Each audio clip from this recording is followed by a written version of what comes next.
Hey, what's going on, guys? In this video, I want to show you how I edited this photo in Lightroom, starting with this picture here on the left. So quite a big difference here, and I'm going to try to kind of replicate it, showing you guys how I edited it in maybe like 5 to 10 minutes. This edit probably took me about 15 to 20 minutes just because I was messing around with a lot of things.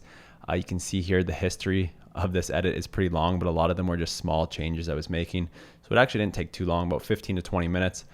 But now that I kind of know what to do with this photo and these colors, I could do it again a little bit quicker, I believe. So I won't get the exact same edit here, but I'm going to show you the process I used.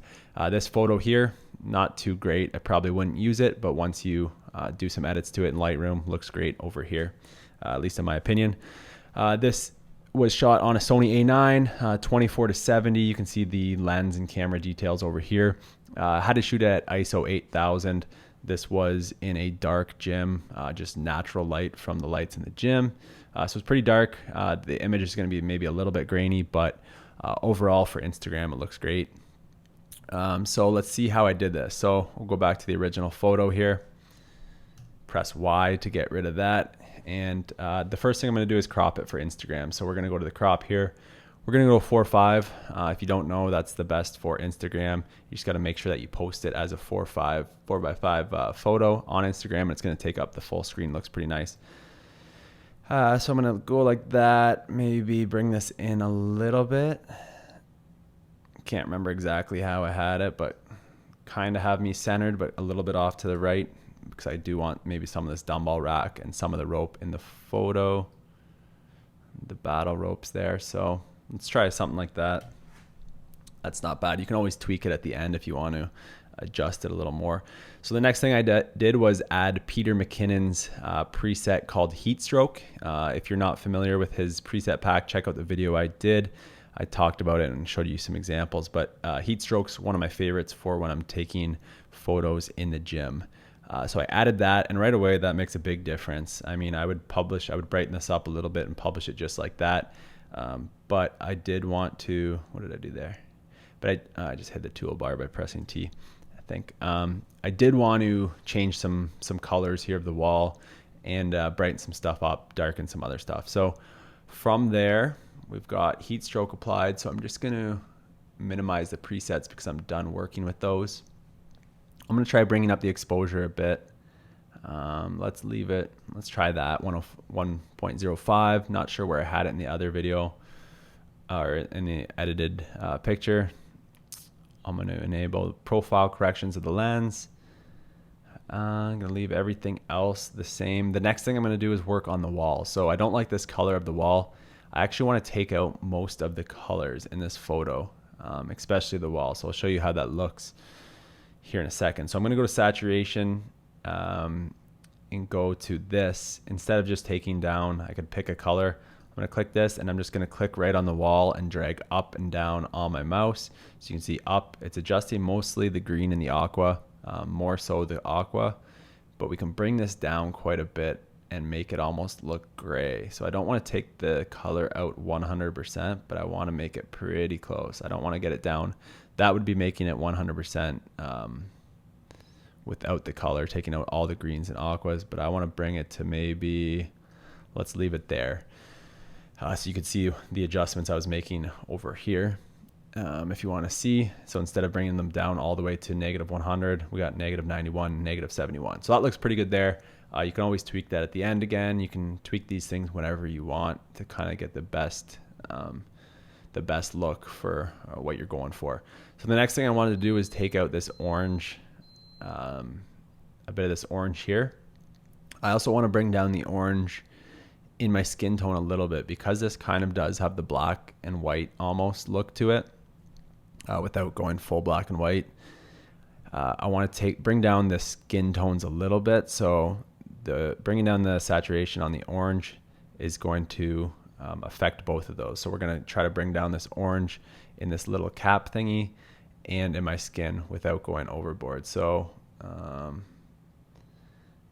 again, just playing by eye what looks good. I think about right there looks good for the skin tone for this picture. Again, bringing it down just a little bit, so it's not so it's black and white looking, but so it's a little more fitting for this image. And then you can see here the cap is still sticking out pretty poorly, so it's not looking good. I'm gonna go to burn. Did that pretty quick, but hopefully you guys have seen that before. You can go to either the circle mask here, or you can do the brush mask, and you can just click the drop down and go to burn or darken. You can also just do it customly yourself or manually under custom. But I'm gonna do burn, darken, -30 to start with, and I'm just gonna paint. So again, I'm scrolling up on my mouse. In case you didn't know that, you can scroll up or down to adjust the brush size. And I'm just gonna brush this area, and should be good. And then you can kind of mess with the exposure a little bit.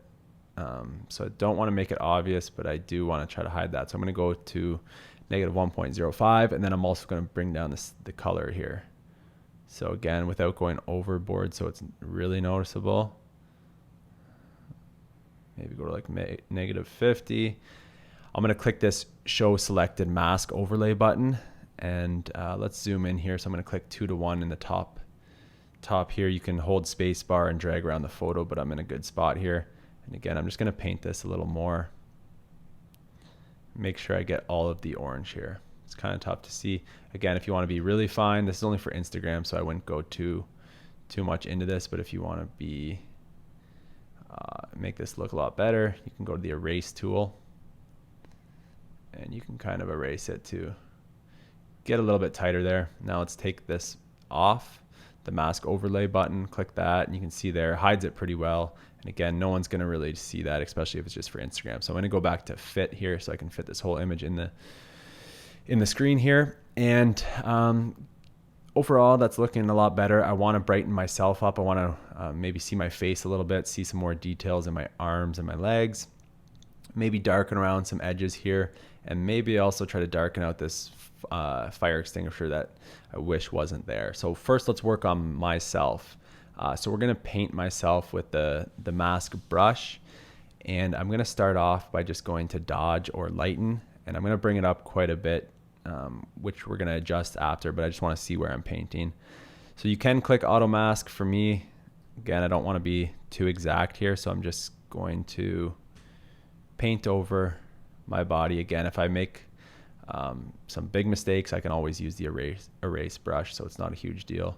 But I'm just going to try to paint my body as best I can. Again, making this brush size a lot bigger when I can.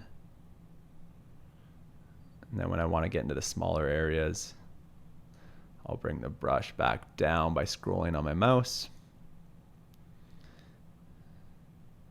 And then I'm going to talk about a tool that I used for this edit that works well for brightening some shadows up. So a lot of shadows in my face and my arms, my legs, that I kind of want to try to get rid of. So I'm brightening myself up here, but you can see that the places where I had highlights, like the lights shining on my arm here and my arm over here, it's getting really bright.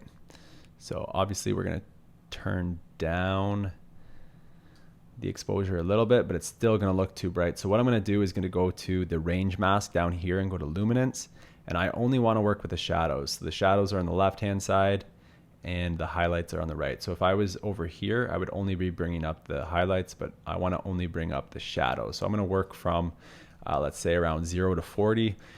Click this button here to show you the before and after, so you can see it's really bringing out the shadows. Overall, that looks a lot better just as is. But what I also want to do is I'm going to duplicate this. So again, I'm going to show you what I have painted by clicking this button. And I got to actually click on this to show you. So I'm gonna actually just fix this up a little bit and paint in.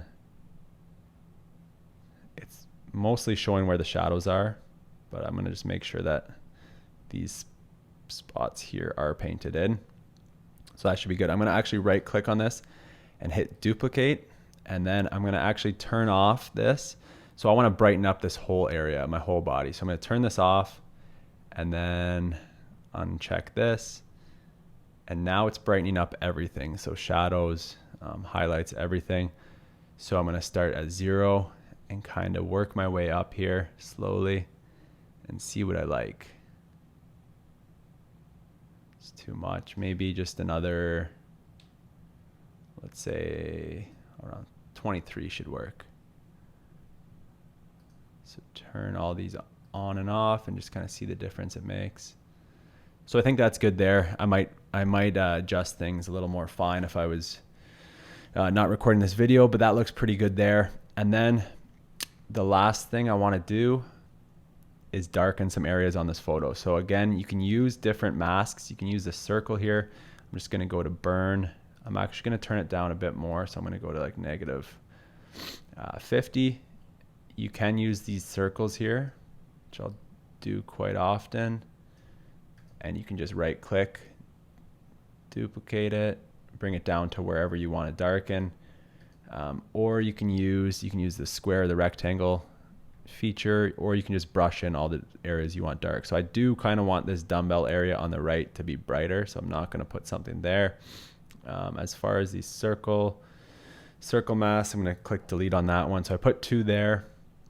I'm going to actually brush in some areas. So again, I want to darken this fire extinguisher here. I would actually maybe spend a little more time on this if I really cared.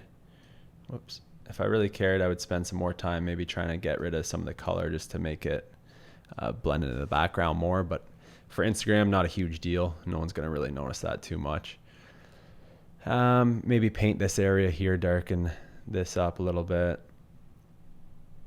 The ground, you can just paint, or you could use the rectangle. I'll show you the rectangle mask here. I like to use that quite a bit, especially top and bottom of photos. I can bring this in from the corner. Make sure I don't darken my face, so something like that looks good.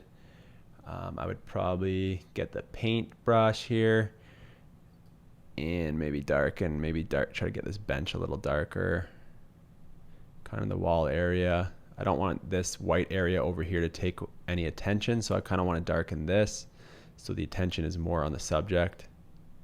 So I'm just going to paint this. Again, it's an Instagram photo, so I'm not working too hard at this. Just a little bit of tweaks with the different masks usually looks nice. And then in between my legs here a little bit, darken that up.